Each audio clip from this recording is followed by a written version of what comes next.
तर मंडळी आता आपण इथे बघतो आहे हा चॉकलेट केक।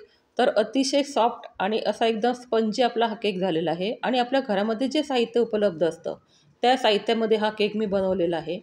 आणि तुम्ही जर चॅनलवर नवीन असाल तर चॅनलला सबस्क्राईब करायला विसरू नका आणि शेजारी जे बेल आयकॉन बटन आहे ते प्रेस करा।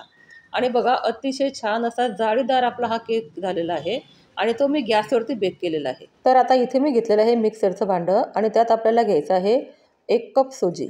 तर आपल्याला हा केक सुजीपासून बनवायचा आहे। यात काही आपल्याला मैदा किंवा गव्हाच्या पिठाचा वापर करायचा नाही आहे, फक्त सुजीपासून आपण केक बनवणार आहोत। तर आता ही जी सुजी आहे तर ही एकदम बारीक करायची आपल्याला। तुमच्याकडे जर जाड सुजी असेल तरी चालेल ती, कारण आपल्याला मिक्सरमध्ये ती बारीक करून घ्यायची आहे। आणि आता यात घ्यायचं आहे आपल्याला अर्धा कप साखर। तर जाड किंवा बारीक अशी कोणतीही साखर तुम्ही घेऊ शकता तिथे, किंवा तुम्हाला जर आपली ही चहामध्ये आपण वापरतो ती साखर जर घ्यायची नसेल तर तुम्ही खडी साखरेसुद्धा इथे वापर करू शकतात। तर एकदम फाईन पावडर आपल्याला इथे बनवायची आहे। तर आता आपल्याला हे एका बाउलमध्ये काढून घ्यायचं आहे आणि यात टाकायचं आहे आपल्याला आता अर्धा कप दही। तर बघा आता हे दही जे आहे तर ते आंबट नको, एकदम फ्रेश दही आपल्याला इथे वापरायचं आहे। आणि हे सर्व आपल्याला मिक्स करून घ्यायचं आहे। तर बघा आता इथे मी काही पाणी किंवा दूध याचा काहीच वापर केलेला नाही आहे, फक्त दही इथे वापरलेलं आहे। आणि या दह्यामध्ये आपल्याला सर्व हे जे आपण साखर आणि रवा घेतलेला होता तर हे आपल्याला मिक्स करायचं आहे।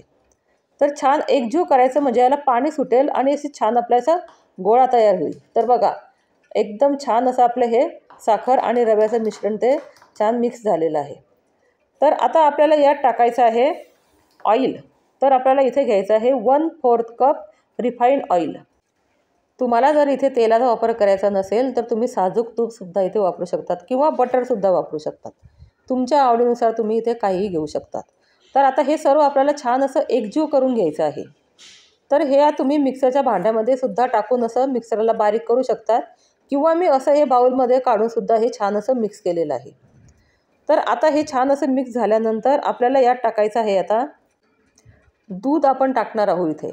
तर बघा आता हे दूध जे आहे तर आपल्याला थोडं थोडं घ्यायचं आहे, एकदम जास्त दूध आपल्याला घ्यायचं नाही, कारण आपण साखर टाकलेली आहे। दूध आणि साखर जर एकत्र झालं तर आपलं ते मिश्रण आहे तर ते पातळ होऊ शकतं, म्हणून आपल्याला थोडं थोडं दूध इथे वापरायचं आहे।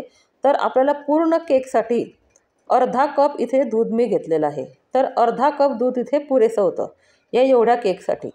तर बघा आता हे छान असं मिक्स करायचं आहे आणि आपल्याला अर्ध्या तासासाठी हे बाजूला ठेवायचं आहे। म्हणजे आपला हा जो रवा आहे तर हा रवा आपला छान असा ते आपल्या मिश्रणामध्ये एकदम असा मऊ होईल आणि तो असा फुलून वरती येईल।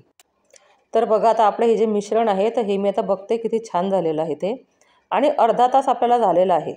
तर आता इथे घ्यायचं आहे आपल्याला कोको पावडर 2 टेबलस्पून। तर बघा इथे कोको पावडर 2 टेबलस्पून जी घेतलेली आहे तर ते परफेक्ट मेजरमेंट आहे। तुम्ही जर जास्त कोको पावडर घेतली तर तुमचा केक जो आहे तर तो कडू लागेल। तर 2च टेबलस्पून मी इथे कोको पावडर घेतलेली आहे आणि ते एका चाळणीने आपल्याला छान अशी चाळून घ्यायची, म्हणजे त्यात काही गोळे वगैरे झालेले असेल तर ते निघून जातील। तर बघा मंडळी आता ही जी कोको पावडर आहे ती तुम्ही कोणत्याही कंपनीची इथे यूज करू शकतात।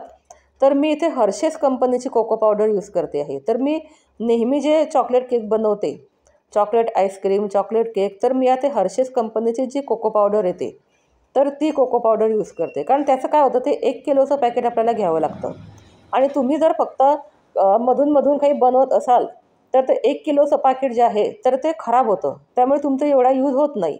आणि मी केकचे ऑर्डर वगैरे घेते म्हणून माझा ते नेहमी यूज हा चालू असतो। तर यात घेतलेला आहे आपण 1 टीस्पून बेकिंग पावडर आणि हाफ टीस्पून आपल्याला घ्यायचा आहे व्हॅनिला इसेन्स। तर बघा आपला हा जो रवा आहे तर तो छान असा फुलून वरती आलेला आहे आणि एकदम घट्ट आपलं हे इथे बॅटर तयार झालेलं आहे। तर आपल्याला अजून पातळ बॅटर इथे करायचं आहे, तर हे घट्ट बॅटर आपल्याला चालणार नाही। तर यात मी अजून थोडं दूध टाकणार आहे आणि आपलं हे जे बॅटर आहे तर त्याचं थोडं पातळ तयार करणार आहे। तर बघा मंडळी आता इथे आपल्याला दुधाचा वापर करायचा आहे, पाणी वगैरे वापरू नका, त्याने काय होईल आपल्या केकची टेस्ट लागणार नाही। तर दुधाचाच इथे वापर करा आणि हे जे मिश्रण आहे तर ते हळूहळू तुम्ही मिक्स करा, एकदम जोरात मिक्स करू नका, कारण आपण त्यात बेकिंग पावडर टाकलेली आहे। तर त्यामुळे काय होईल आपला केक जो आहे तो फुलणार नाही, आणि केकचं बॅटर जेव्हा आपण तयार करतो तर ते आपल्याला एकाच दिशेने तयार करायचं आहे।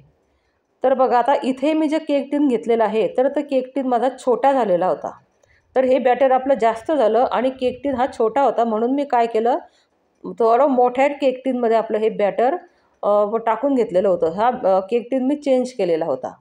तर बघा आता इथे एक कढई घेतलेली आहे आणि त्या कढईमध्ये मी मीठ टाकलेलं आहे खाली आणि वरती स्टँड ठेवलेली आहे. आणि त्या स्टँडवरती आता आपल्याला हा केक टीन जो आहे तर तो ठेवायचा आहे. आणि ही जी कढई आहे तर ही कढई आपल्याला 10 मिनिटासाठी प्रीहीट करून घ्यायची आहे. आणि आता ह्या केकवरती आपण डेकोरेशन म्हणून मी इथे बदामचे काप करून घेतलेले होते, तर ते बदामचे काप आपल्याला इथे टाकायचे आहे. तर बघा आता हे बदामचे काप टाकल्यानंतर आपल्याला हा जे केक टीन आहे तर हे थोडा टॅप करून घ्यायचं आहे, म्हणजे यात काही एअर बबल असले तर ते निघून जातात. आणि आता आपल्याला मीडियम टू लो या फ्लेमवरती आपल्याला हा जो केक आहे तर हा आपल्याला 45 ते 50 मिनिटासाठी बेक करायचा आहे. आणि त्यानंतर बघूया आपण आपला केक कसा झाला ते. तर आता इथे आपल्याला झालेले आहे 50 मिनिट. आपण बघूया आपला केक कसा झाला ते. तर बघा खूप छान आपला केक झालेला आहे आणि मध्ये सुद्धा छान बेक झालेला आहे. तो एकदम गरम आहे आणि गार झाल्यानंतर आपण आपला हा केक कट करायला घेऊया. तर आता मी हा कढईतून बाहेर काढते आणि बाहेर काढल्यानंतर हा आपण गार होऊ देऊ आणि नंतर मग आपण याला कट करूया. तर बघा मंडळी, आता आपला केक असा छान गार झालेला आहे आणि आपण कट करून बघूया आता केक कसा झाला तो. तर एकदम सॉफ्ट आपला हा केक मला इथे हाताला लागतो आहे आणि त्याला जाडी पण बघा किती सुंदर आलेली आहे. आणि गॅसवरती आपण हा केक इथे बेक केलेला आहे. तर बघा आता हा आतून सुद्धा किती छान असा केक दिसतो आहे आणि छान जाळीदार केक आपला तयार झालेला आहे. चला मग भेटूया आपण अशा पुढच्या नवीन व्हिडिओमध्ये.